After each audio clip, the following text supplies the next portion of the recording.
皆さんごきげんよう、上川薫です。今回取り上げる話題は、ウクライナに供与される F16 戦闘機、この合計数が72機になるというニュースを取り上げていきます。そして F16 戦闘機、最新バージョンではないことから役に立たないとする声もあります。しかし、それは本当なのでしょうか？その点について解説していきます。また、ウクライナに対する支援の形として、ヨーロッパからウクライナに軍人を派遣するという話が前進しようとしています。今回はこの2つの話題について解説していきましょう。まずはウクライナに供与される F16 戦闘機についての関連ニュースから。ベルギー、ウクライナに F16 戦闘機供与へ2028年までに30機。ベルギーはロシアの侵攻を受けるウクライナへの軍事支援として2028年までに F16 戦闘機30機を供与すると約束したゼレンスキー大統領は同日、ベルギーの首都ブリュッセルでアレクサンダー・デクロー首相と会談し、安全保障協力に関する二国間協定を締結。その中に F16 戦闘機の供与が盛り込まれた。ゼレンスキー氏は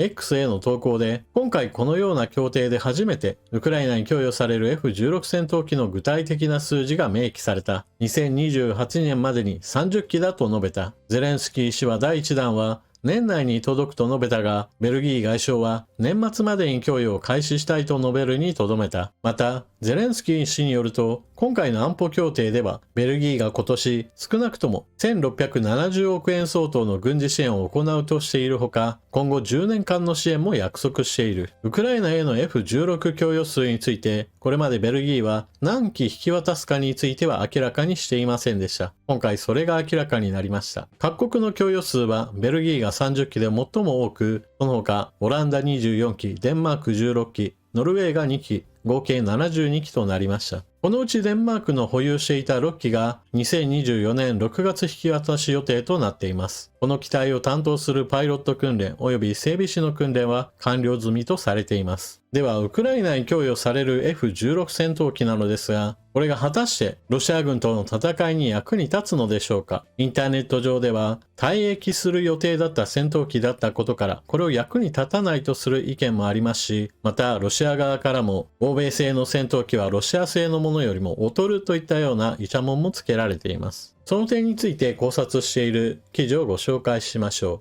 う。ようやくロシア戦闘機と戦える。間もなく誕生。F16 ウクライナ仕様で戦況が激変するわけ。ウクライナに間もなくアメリカ製の F16 ファイティングファルコン戦闘機が供与される見込みです。とはいえ、機例を見ると既存の MiG-29 やスホイ27よりも古いそう。それでも性能が上と言われるのはなぜでしょうか？古くなってもアップデートされていれば性能は上。ウクライナ空軍はこれまで旧ソ連製の MiG-29 フルクラムやスホイ27フランカーといった戦闘機も少ないとはいえ保有していましたが、防空の主力は各種地対空ミサイルシステムでした。しかし F16 の導入によって今後ウクライナ空軍は改めて戦闘機による領空防衛が行えるようになるでしょう。では従来の MiG-29 やスホイ27といった戦闘機とアメリカ製の F16 では何が違うのでしょうか？ MiG-29 やスホイ27が開発された時期はいずれも1980年代頃です。飛行性能こそ現代的な水準にありますが、搭載するレーダーシステムなどは陳腐化しており、新型機と比べると劣勢は否めない状況にあります。一方、ウクライナ空軍へ引き渡される予定の F16 は、オランダ並びにデンマーク両国の空軍に配備されていた中古機で、年式だけで見ると、MiG-29 やスホイ27よりもさらに10年古い機種です。しかし、これらは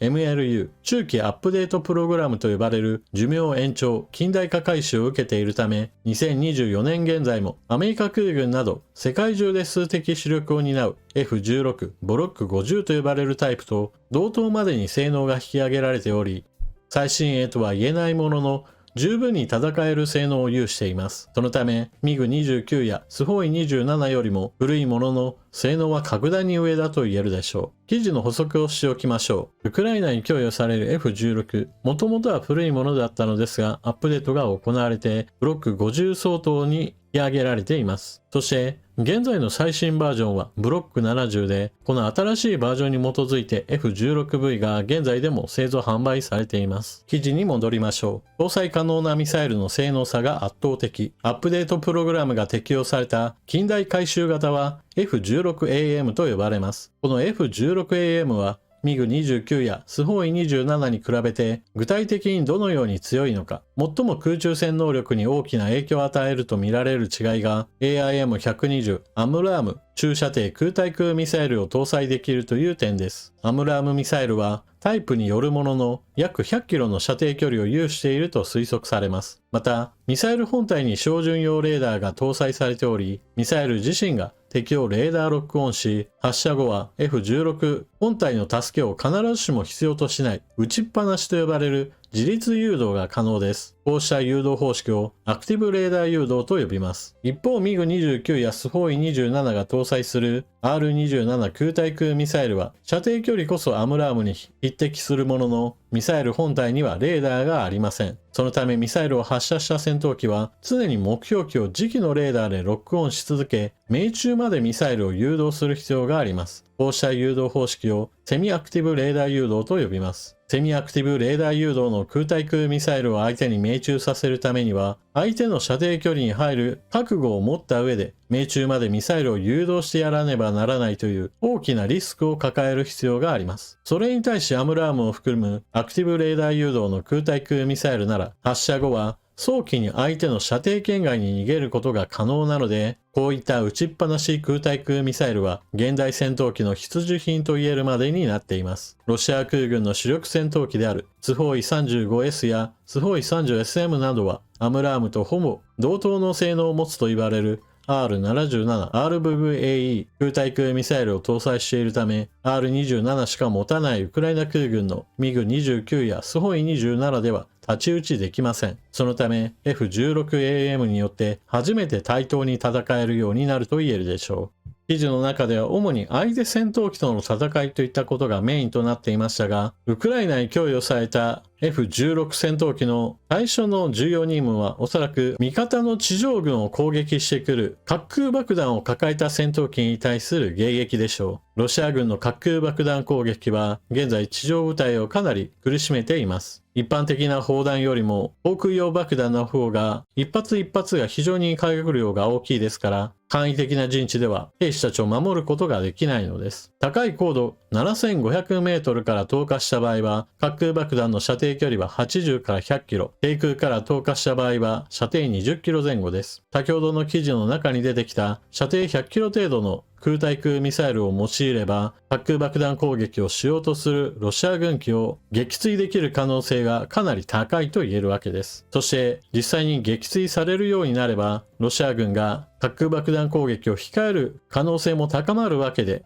F16 戦闘機が供与される影響は必ず出てくるわけです。ウクライナに供与される F16 戦闘機はもともとは退役する予定だったものですが、少なくともそれまでは現役として配備されていたものですから、アップデートが施されており、現在の戦場でも十分に活躍できるだろうと考えられます。そしてこのアップデートされているということを知らない人にしてみれば、あんな古い戦闘機を戦場に持ってきたところで役に立たないという発言へとつながってくるわけです。ですからロシア側の言うようなポンコツ戦闘機という評価はおそらくは的外れなものとなるでしょう。ただし注意しなければならないのは、ウクライナの戦場は非常に広大であり、ウクライナに引き渡される機数といったものは少数のものがある程度の期間空いた状態で少しずつ渡されていくものですから、一気に状況をひっくり返せるような力がいきなり出てくるわけではありません。供与される合計機数72機というのもあくまでも時間をかけてパイロットを養成し、それに合わせて整備士などの訓練も行い、そして地上基地においても整備点検、そして故障した際の対応など様々なものを継続的に行った上で運用していかなければならないもので、どうしても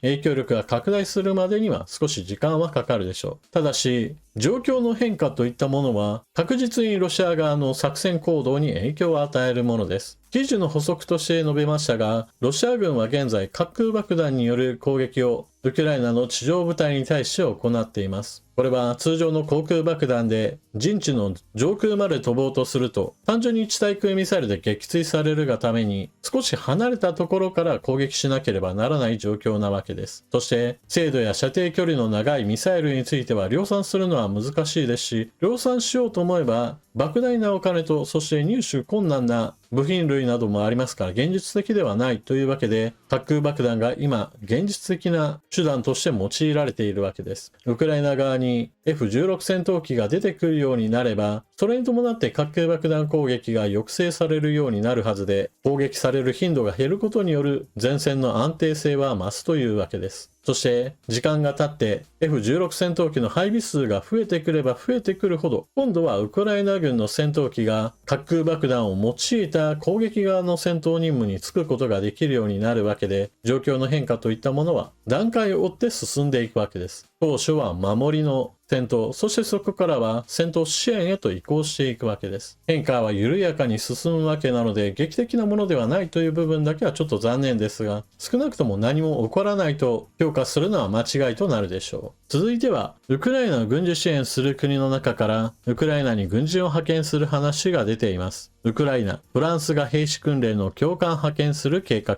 ロシアによる軍事侵攻が続くウクライナの軍の総司令官は、フランスが兵士を訓練するための教官をウクライナに派遣する計画を進めていることを明らかにしました。ウクライナ軍のシルスキー総司令官は、フランスがウクライナの兵士を訓練するために教官を派遣することを歓迎すると SNS に投稿しました。その上で、フランスの教官が準備のため、近くウクライナの訓練施設を訪れる予定だとしていますが、派遣される教官の規模や時期については明らかにしていません。フランス国防省も AFP 通信に対し、議論されてきた計画の一つで、ウクライナ側の要望を把握する作業を進めているとして、ウクライナでの訓練の実施を検討していることを明らかにしました。マクロン大統領は今年2月、欧米がウクライナに地上部隊を派遣する可能性について排除されるべきではないと発言し、軍による関与を強める可能性も示唆していましたが、ヨーロッパ各国の首脳からは派遣を否定する声が相次いでいます。実際に教官が派遣されれば、ロシアによる反発は避けられないとみられ、今後他のヨーロッパ各国がこうした動きに加わるかどうかにも関心が集まっています。ウクライナ支援に積極的な国の一つ、ポーランドはこのような話をしています。ポーランド、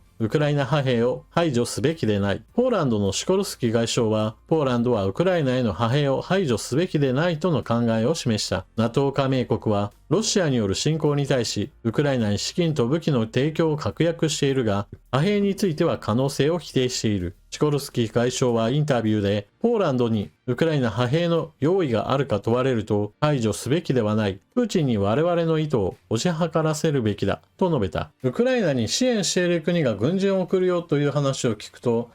一緒に戦場に出て戦うのかなというのをイメージするものですが、今回ご紹介したようにそのような話ではありません。現在ウクライナ軍では新兵訓練が行われていますが、一部はウクライナ国外に出てヨーロッパで訓練を受けている人たちもいます。そして同時にウクライナ国内でも訓練が行われていますから、その国内での訓練に教官を派遣し、ウクライナ軍の負担を少しでも軽くしようというわけです。なお、ロシア側の反応なのですが、こうしたウクライナ領内に入ったたとえ教官でも、それはウクライナ軍と同一とみなして攻撃対象となるという話をしています。ウクライナ軍の訓練キャンプを特定することができたら、ロシア軍としては攻撃が可能であるとすれば攻撃するでしょう。しかし、それに伴って、例えばフランスの軍人が亡くなりましたよとなれば、フランスの国民世論にも影響を与えますから、むしろフランスからのウクライナ支援が増大するかもしれませんし、逆にそうやって亡くなった人が出ることによって、フランス国内でウクライナ支援に批判の声も上がってくるかもしれません。これが一体どちらの方向に動くかはわかりませんが、少なくとも訓練教官が入ることによって、当面はウクライナ軍の負担は少し軽くなるでしょう。このような直接戦闘に加わらない形での軍人派遣による支援といったプランはいくつか検討されています。例えば、